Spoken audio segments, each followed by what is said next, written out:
Sam Castor, CEO of Alave and founder of Manna Relief Ministries. Tonight, our subject is immune boosters. If you haven't noticed during the current pandemic, every product on the market, it seems like in the supplement industry, is being promoted as an immune booster. And there's a good reason for that. It's because the popular press and the medical community have done a very good job of educating, we the people on the importance of a good functioning immune system during the global pandemic that we're under. So they've been very good at telling us that the greatest risk of this pandemic exists with those that have compromised immune systems. And who are those people? Well, about 60% of us live with a pre-existing condition, one or more chronic diseases. That's the number one group. Over half our population is at risk of having a bad experience. Secondly, the elderly. As you get older and there's less exercise and poor nutrition, things like that, you become more susceptible. And finally, those that are on medications. That's everybody in the first two groups, right? It's almost everybody in the country. So those are the people at greatest risk. So what are the things that actually weaken the immune system? Because if we're going to try to fix this problem, we kind of need to know what the challenge is. Again, medical conditions, toxicity is a big issue. That comes, of course, the number one reason is medications. But the chemicals that exist in, the things that we eat, drink, and breathe today, and of course, smoking is always a challenge. Poor diet is a major contributor to a poor functioning immune system.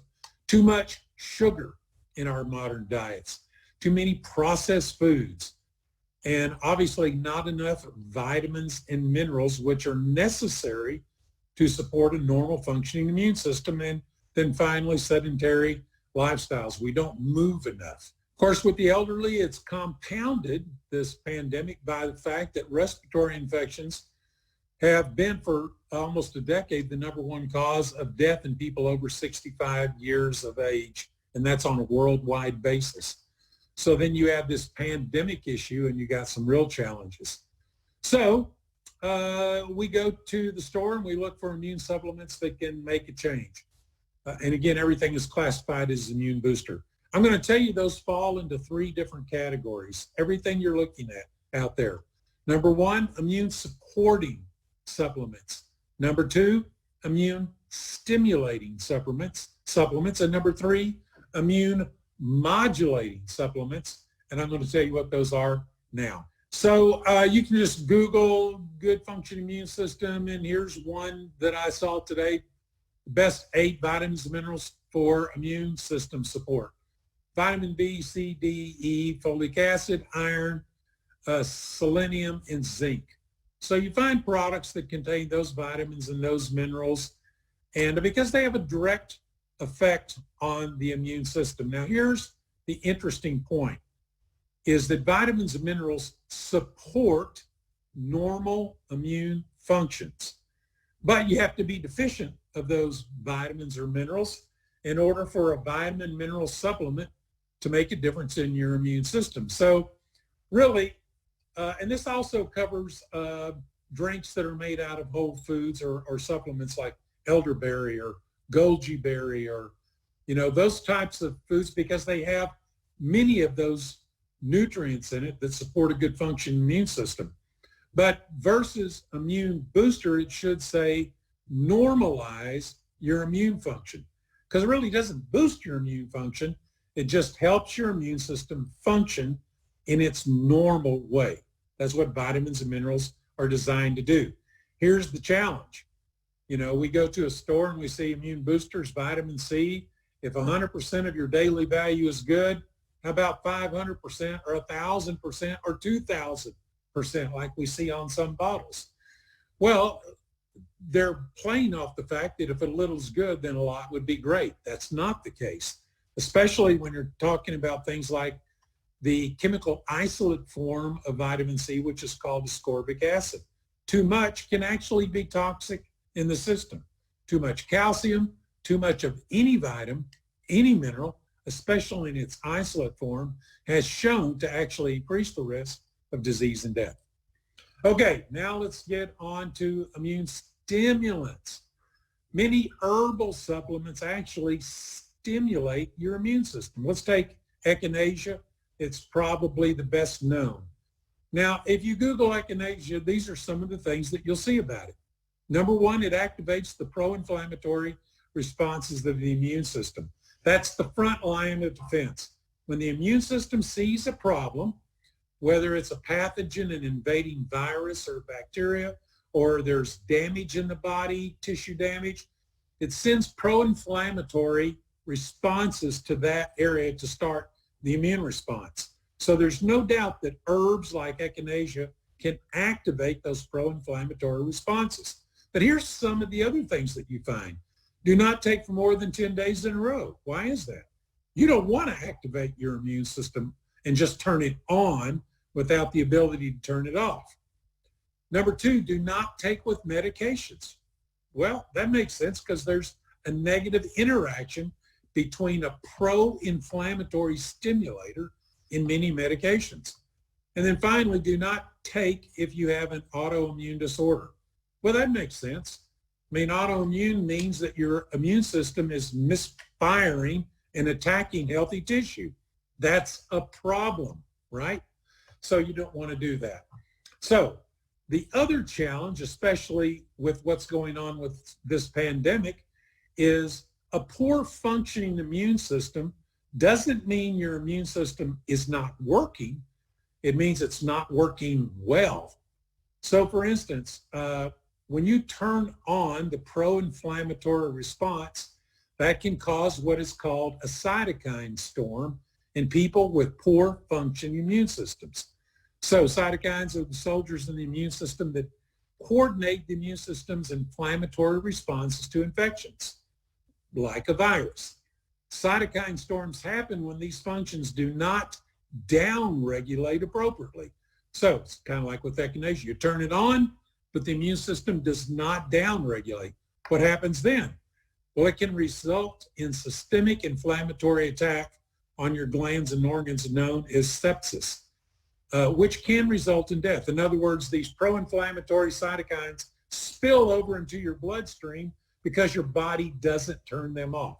So you don't necessarily want to stimulate, your immune system. It's good if you feel a cold coming on, that does activate the immune system, get things going. But again, for this pandemic, probably not the best choice. And then finally, there's immune modulation. How does that happen? It happens by turning on the front lines of defense in the immune system.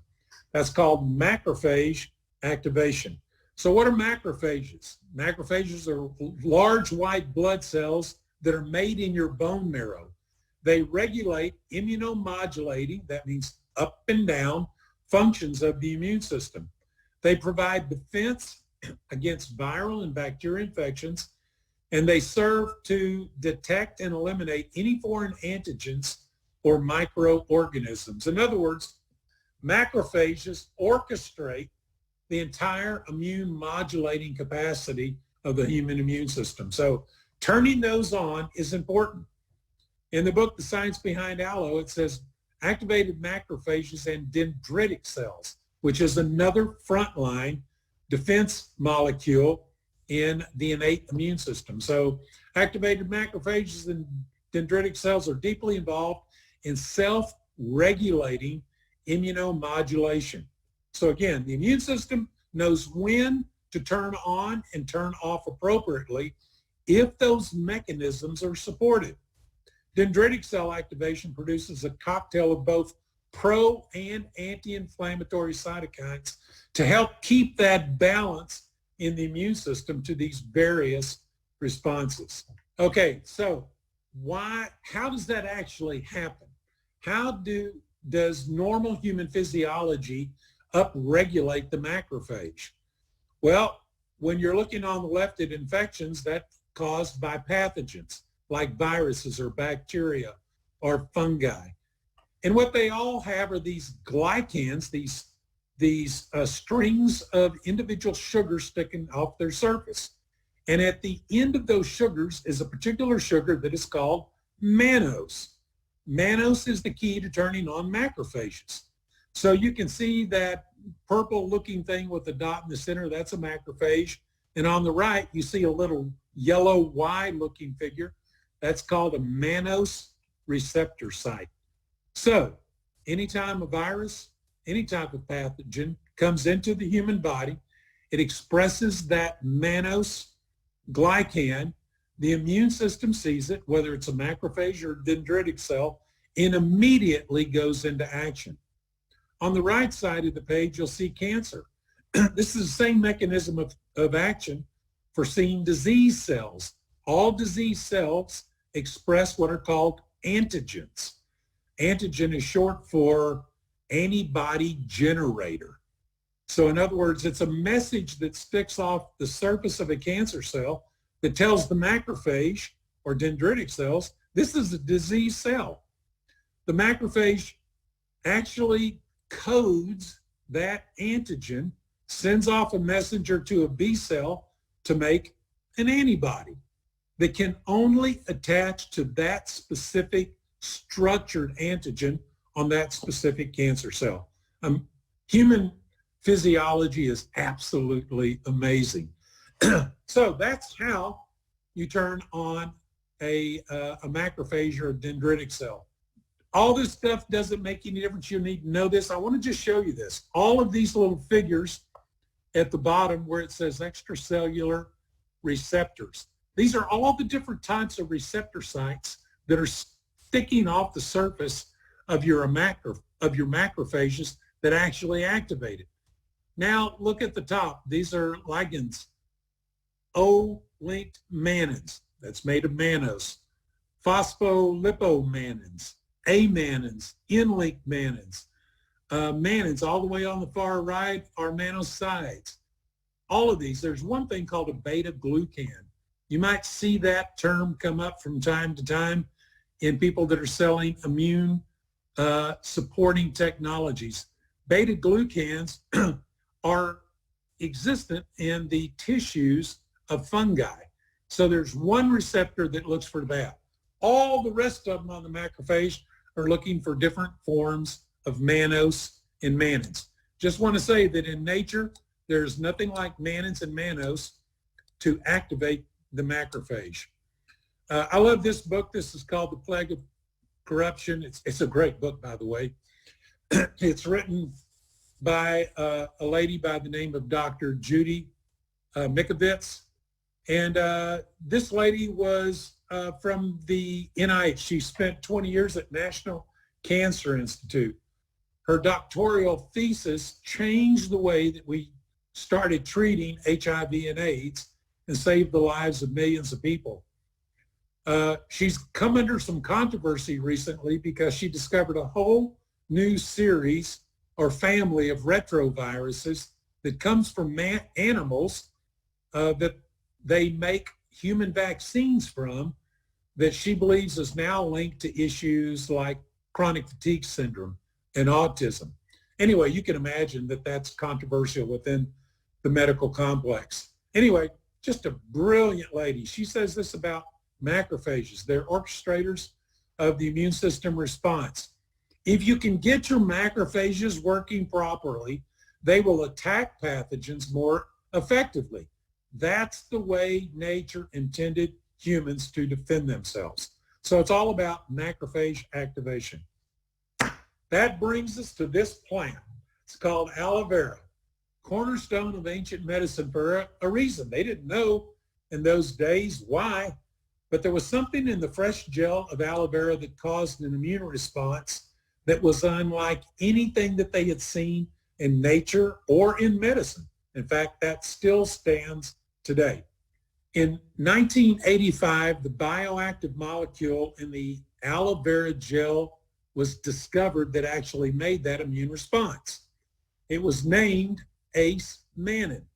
And as you can see, these are short chain, medium chain, long chain polysaccharides, meaning sugar strands that are comprised mainly of mannose, the monosaccharide that is essential in the good functioning immune system. In fact, 95% of all the individual sugars in ace-mannan are mannose.